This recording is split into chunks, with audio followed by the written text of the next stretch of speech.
Video 8, Language Basics, Part 1. In Section 3 of our course, we explore together language basics.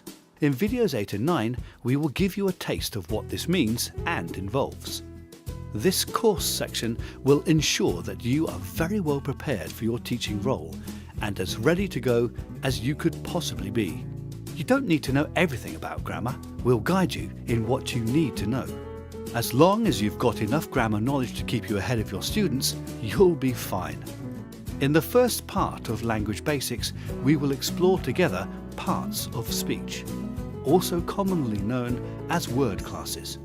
They are not all difficult. Parts of speech. All words in the English language can be classified as one of the 9 different parts of speech. For students, the parts of speech are important for understanding how words can and should be joined together to make sentences that are both grammatically correct and readable. An understanding of the parts of speech is also important for knowing how to correctly punctuate sentences.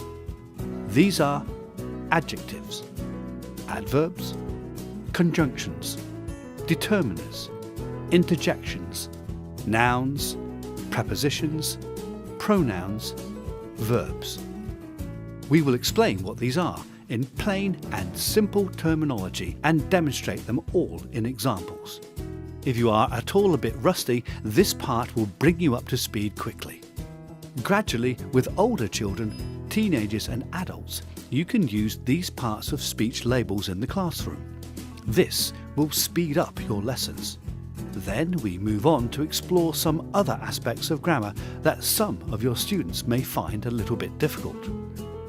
Subject and object. A basic sentence in English generally has a subject, a verb, and object.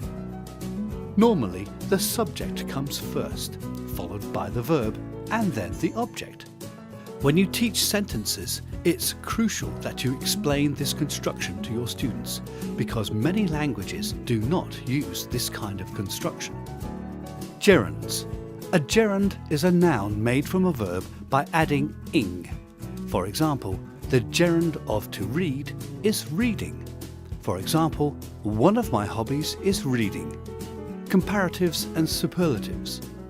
Students also need to understand the comparative and superlative forms of the adjective. Comparatives and superlatives are used when we want to compare 2 or more things. For example, changing big to bigger or biggest.